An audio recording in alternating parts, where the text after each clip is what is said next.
السلام علیکم ورحمۃ اللہ وبرکاتہ۔ بسم اللہ الرحمن الرحیم، الحمد للہ رب العالمین، والصلاة والسلام علی سید الانبیاء والمرسلین وعلی آلہ واصحابہ اجمعین، اما بعد۔ سامعین کرام، سیرت النبی صلی اللہ علیہ وسلم ایک روشن چراغ۔ حضور پاک صلی اللہ علیہ وسلم پر پہلی وحی۔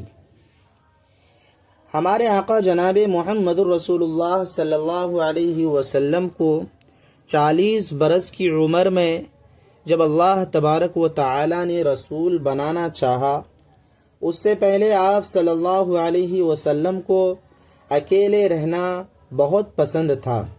کئی روز کا کھانا لے لیتے اور مکے کے قریب ایک پہاڑ کے غار میں جس کا نام حرا تھا چلے جاتے اور اللہ کی باتوں پر غور کرتے۔ دنیا کی گمراہی اور عرب کے لوگوں کی یہ بری حالت دیکھ کر آپ صلی اللہ علیہ وسلم کا دل دکھتا تھا۔ آپ صلی اللہ علیہ وسلم اس غار میں دن رات اللہ کی عبادت اور سوچ میں پڑے رہتے تھے۔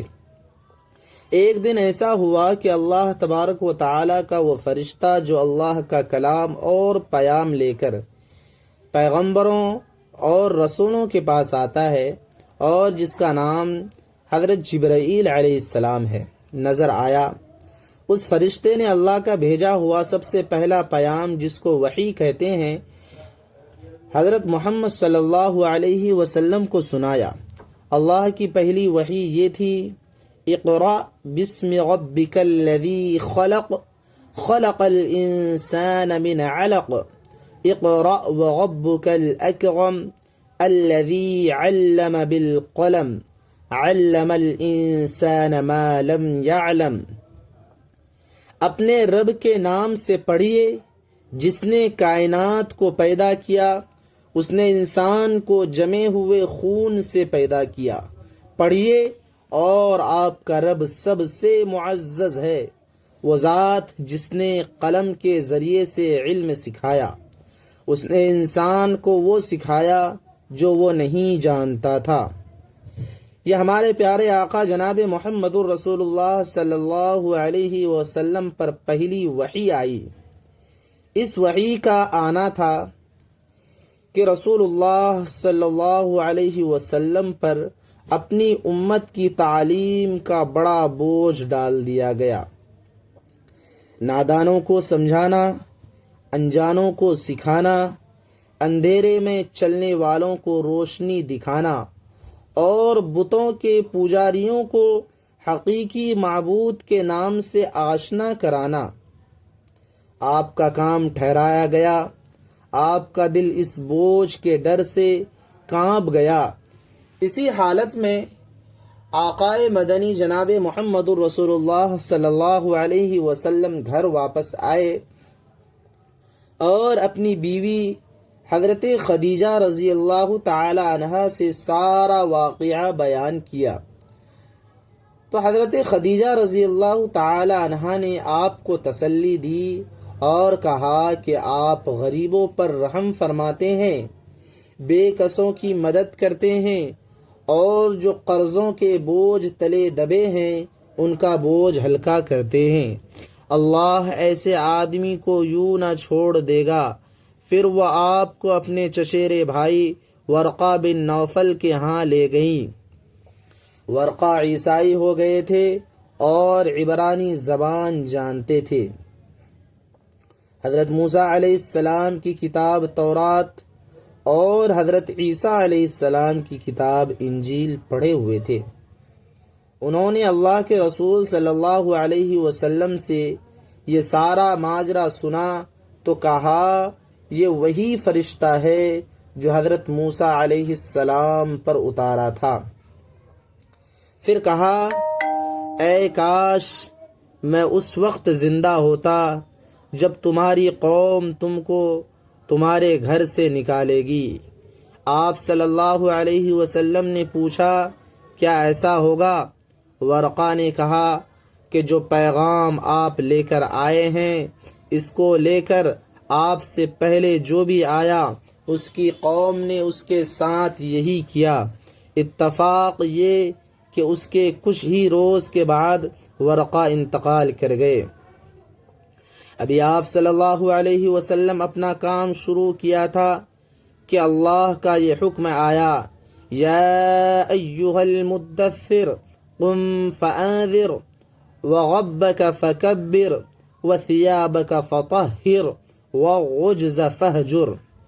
اے چادر میں لپٹنے والے، اٹھیے اور ڈرائیے اور اپنے رب کی بڑائی بیان کیجیے اور اپنے کپڑے پاک رکھیے اور ناپاکی کو چھوڑ دیجیے۔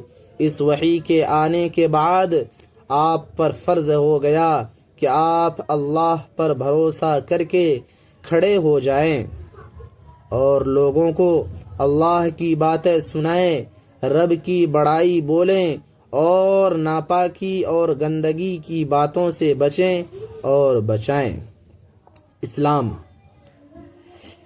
جس تعلیم کو لے کر ہمارے آقا جناب محمد الرسول اللہ صلی اللہ علیہ وسلم کو بھیجا گیا اس کا نام اسلام ہے۔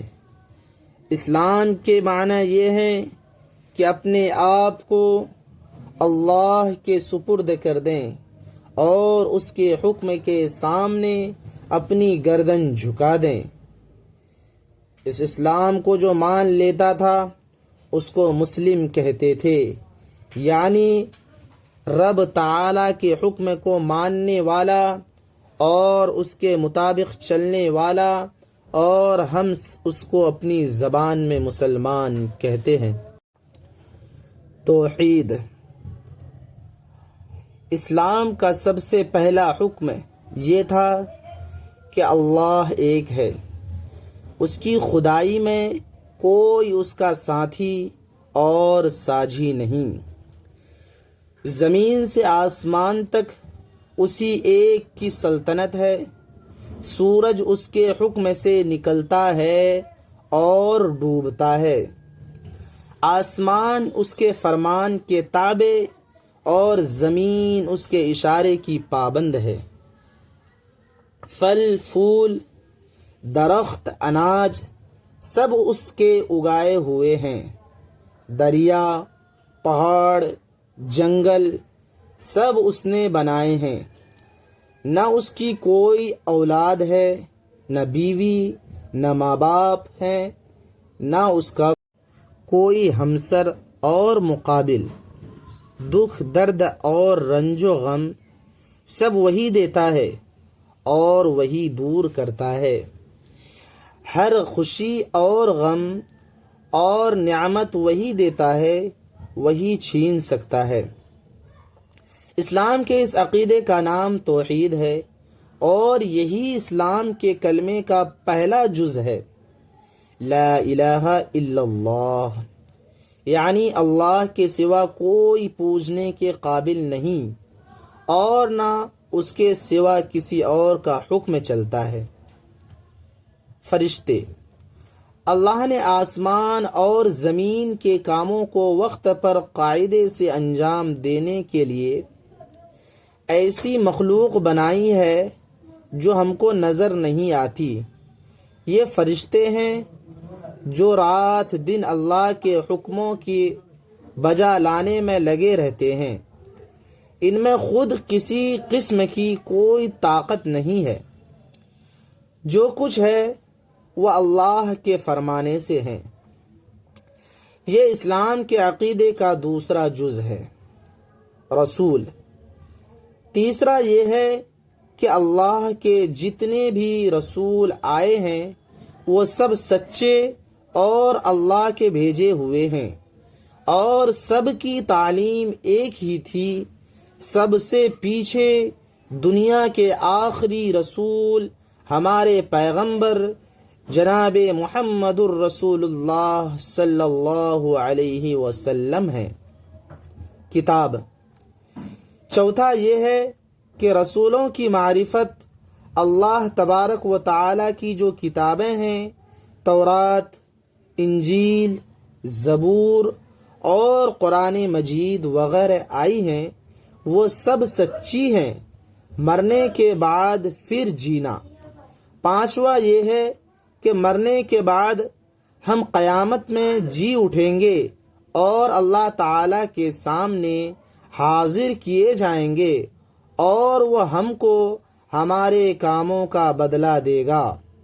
ایمان، یہی 5 باتیں اسلام کا اصلی عقیدہ ہیں جن کا ہر مسلمان یقین کرتا ہے۔